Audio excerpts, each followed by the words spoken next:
Hey, welcome back to another Jin Gaming video, and welcome back to the second installment of my Diablo um, endeavor.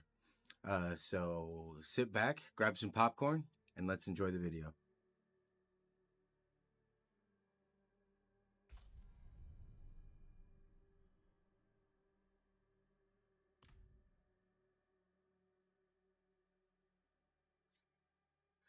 So I feel like this season has been something. I've had really mixed emotions about it because there's a lot of controversy going on right now about Path of Exile 2 um, just being released in the beta. So there's a lot of controversy going on over that Path of Exile 2 and Diablo 4. So what I feel like the gameplay was actually quite fun. I was really looking forward to the new class, the Spiritborn class that came out in this season, and I I personally did not like the character class as far as its power levels go. That being said, it wasn't that I didn't like the character class and the idea of it. It was the fact that it was so broken that it made the game look like child's play. So but in the beginning, the character was so difficult to level. It just felt incredibly underpowered. It was annoying. It was enough to stay alive. It looked like they Blizzard had focused more on um, keeping the characters alive and the defense rather than the offense. But that being said, that was until you get to endgame. The gameplay I'm about to show you isn't mine. It was a friend of mine and the party they were in. I did not personally want to put the time and effort to making the Spiritborn class, but check this out.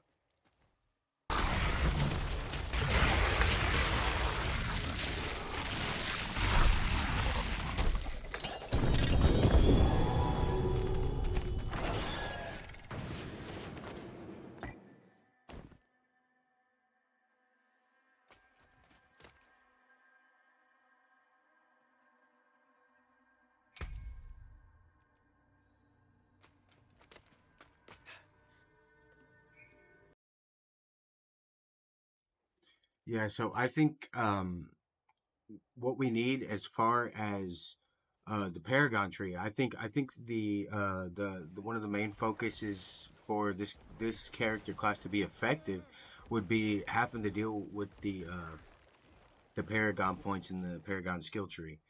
In my opinion, in comparison to some of the other classes and their Paragon abilities, the Necromancer I feel is a little lackluster in that department.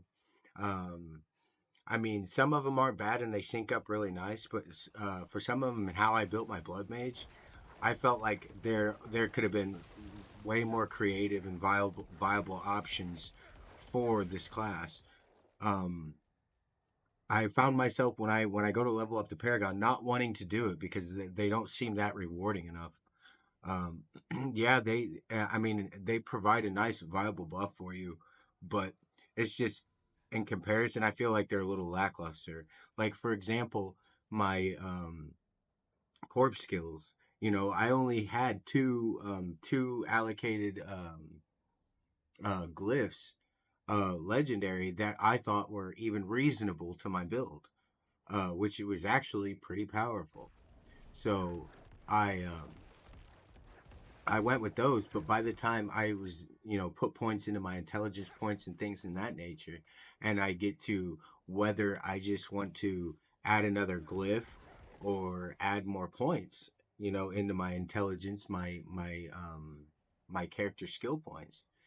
Uh, it started to get like this huge drop off, like almost like I was going into a dark abyss of stuff that I didn't even really want to mess with because it doesn't feel rewarding enough. Like it's just not rewarding enough to the character, and just really disappointing.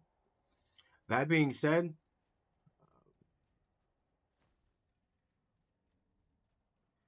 don't get me wrong, I really enjoyed playing this build, and I enjoyed playing Diablo 4. I always get some enjoyment. the least amount of enjoyment I have gotten out of playing Diablo 4 since I started playing was from day one, when I felt like, the campaign was great, one of the best Diablo campaigns I've ever played. I didn't want to rush it. I actually wanted to take my time. I wanted to play the campaign because it was great. One of the best campaigns I've ever played in action RPG, hands down. So I think they did a really good job with it. But after that point, after you beat it in the 40 hours, 50 to 55 hours, if you were taking your time, um, it got very redundant and boring. Um, it was just farm the hell tide, that was basically it. Farm the hell tide or go fight an Uber boss.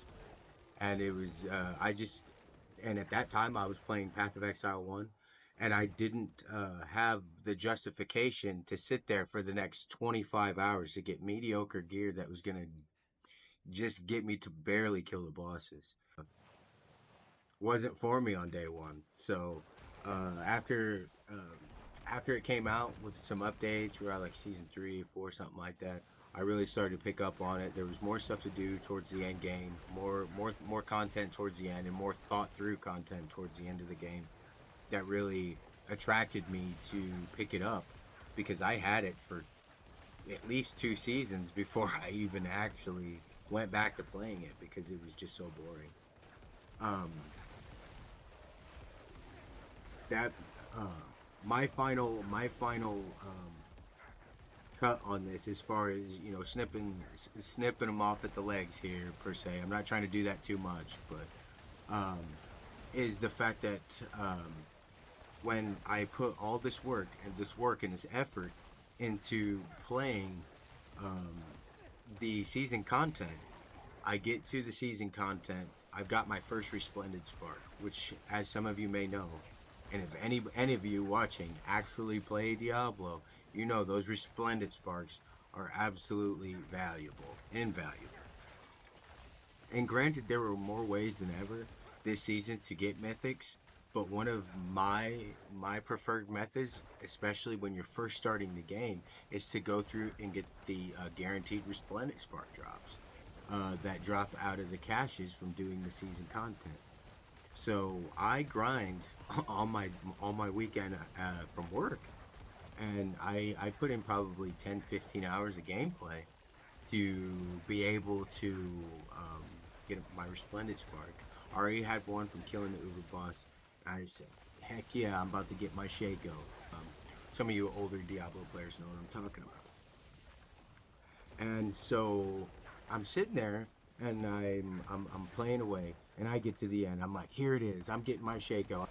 I did not get my resplendent spark, and I went to the main site, um, to the developers, and it just fell on deaf ears, man. So you guys really dropped the ball on that one. It was really unfortunate.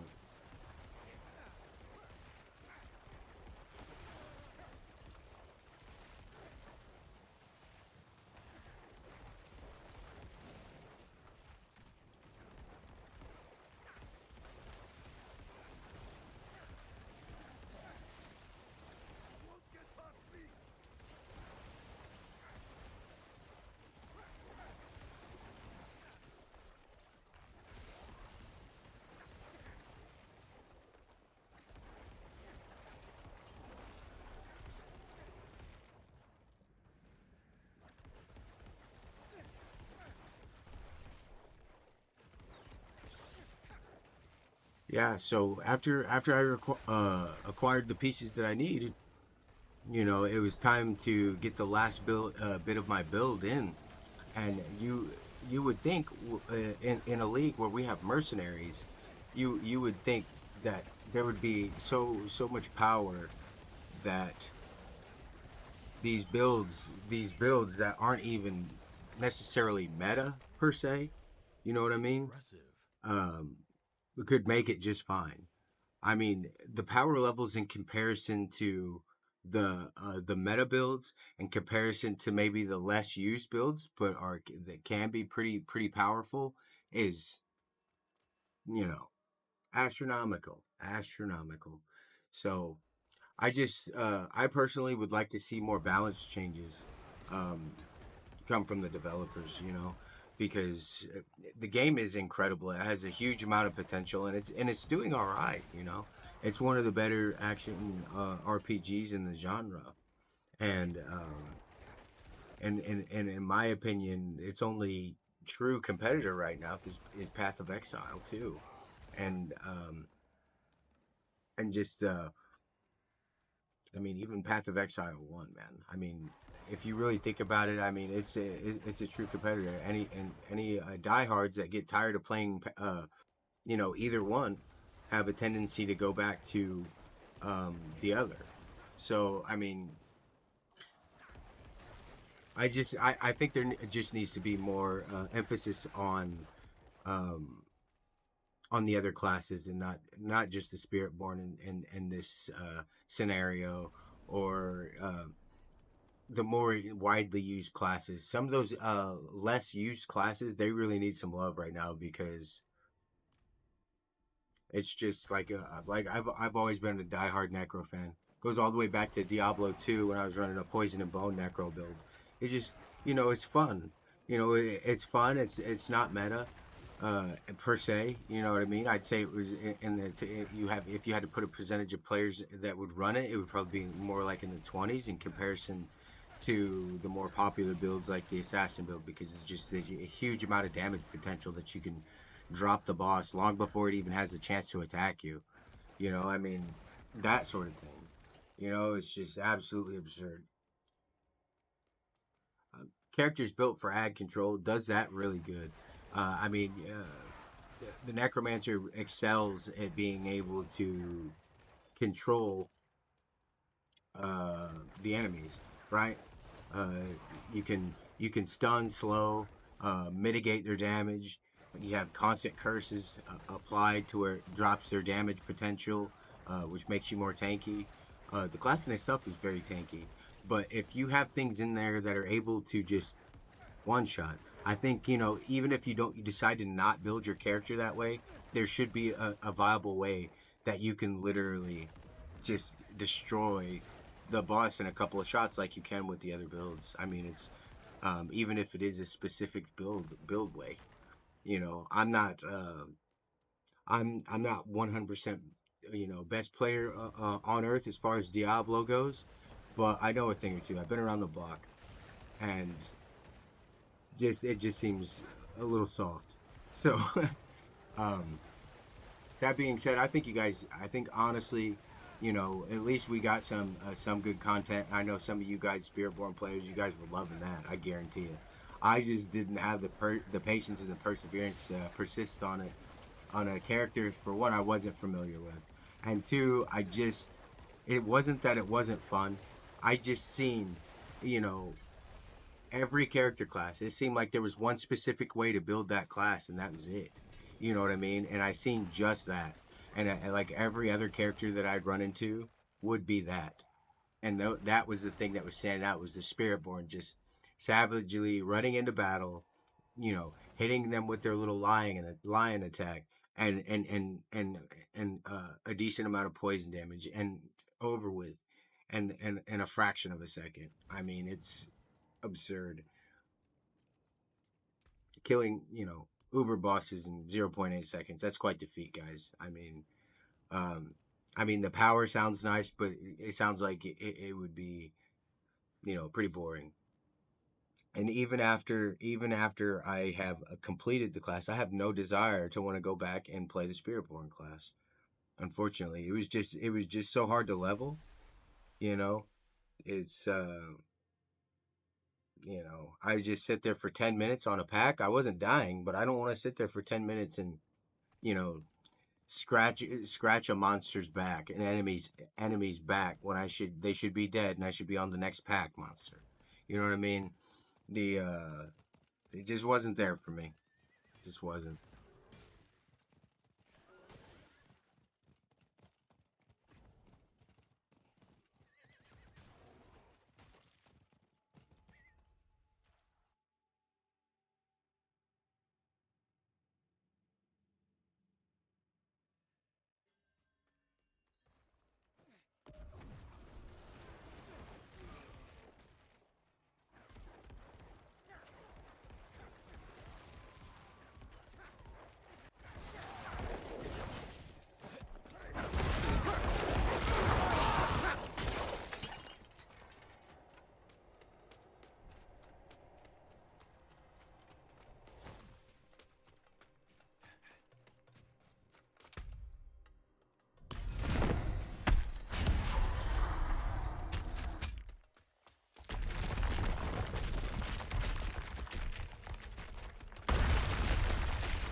stand against you.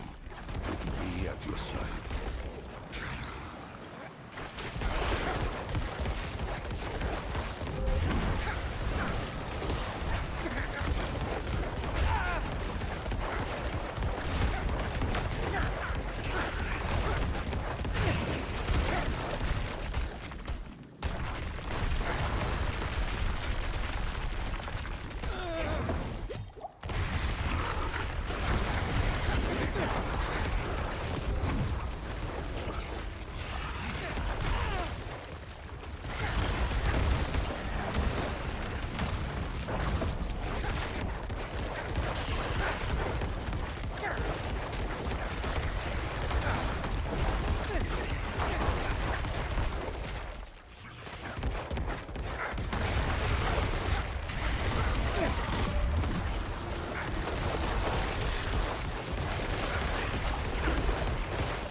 Well, first things first.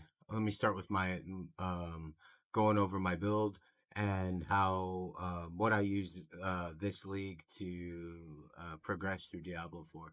So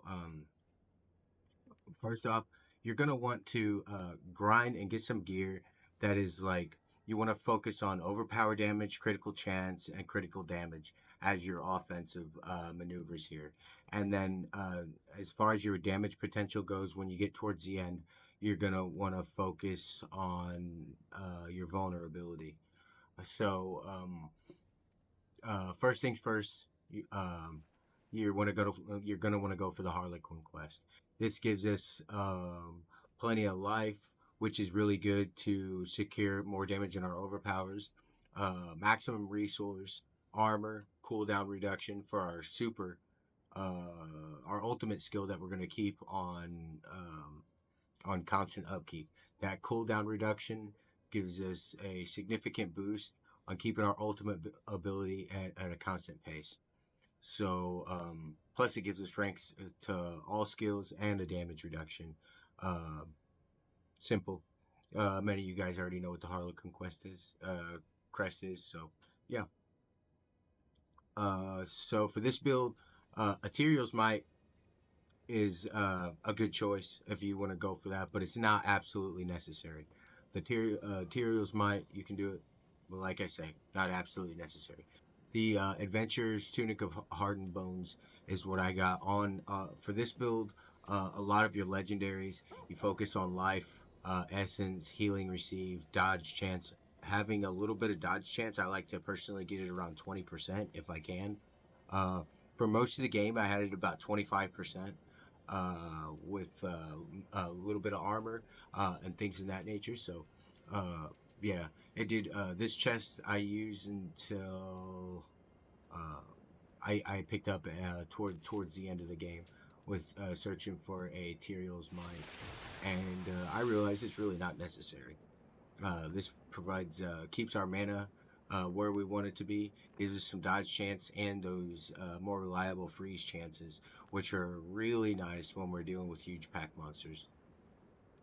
Shuts the screen down, freezes them in place, and allows us to just continually deal damage.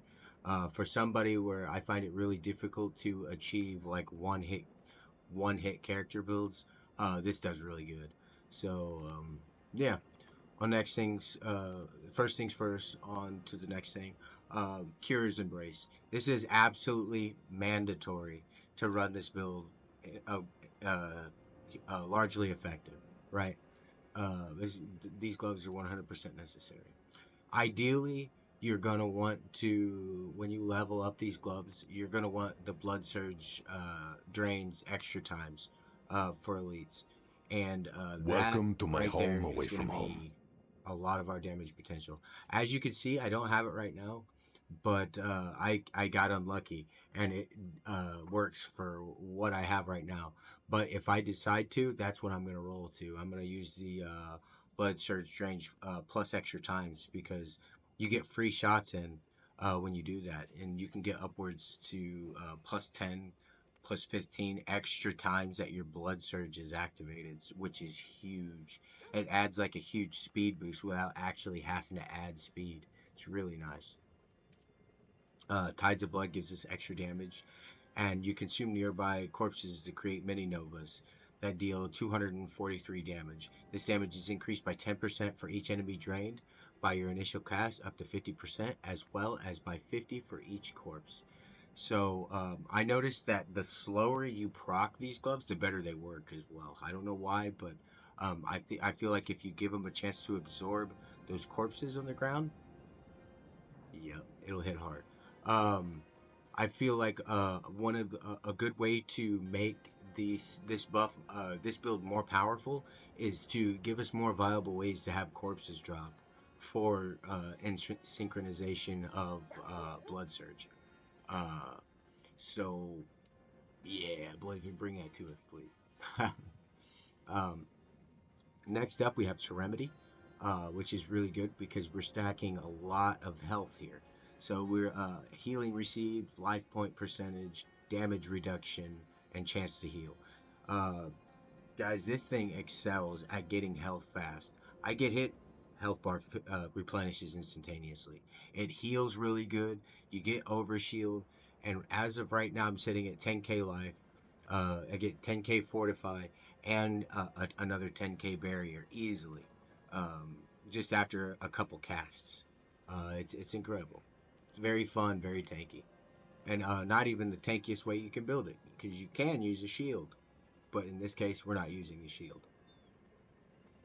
Um, Boots, um, you like I said, you're gonna want to stack essence per second, movement speed, resistances if you don't have them. But in this case, I didn't want to take them off my tree, um, so I had to put a little bit on gear, a chance to freeze, and some more movement speed.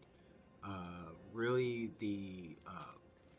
what you're going to need most in this build, what you're going to find you need most is movement speed in this build. It is kind of slow in comparison to the highest tier classes of the Ranger and some other faster character class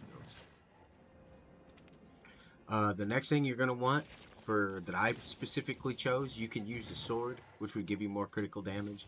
But in this case, I used the clubs, which is for the mace class, because the nice overpower, health, because if we stack health, it gives us more overpower.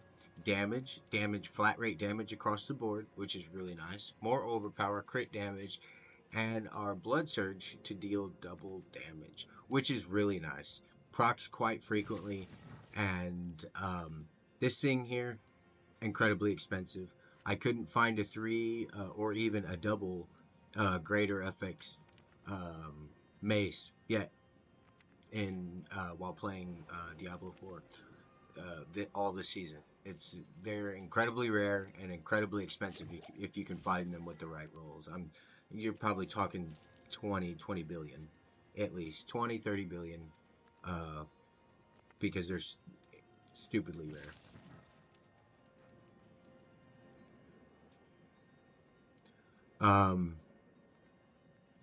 Next thing, we're going to go with our offhand. Again, something, just do your best here because, like I said, these things are here. Were incredibly hard to find and incredibly expensive if you buy them. This one could also run you around that price range, 20 billion or so. Um, Chance for blood surge to deal double damage, critical damage, resource costs reduction, because we want to be able to run this infinitely, right? We want to be able to run the build infinitely. We don't want to have to be in the middle of battle, run out of mana, and have to use our basic skill. This build was designed to only have to use our blood surge. Next, we got Ring of the Starless Skies, which really helps us with our mana. Very heavily offensive ring, which is really nice.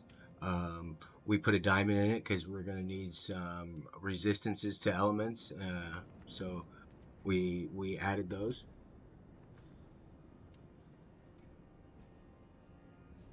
Second to last, we get the Mother's Embrace, which gives us all stats, attack speed, critical chance, lucky hit chance.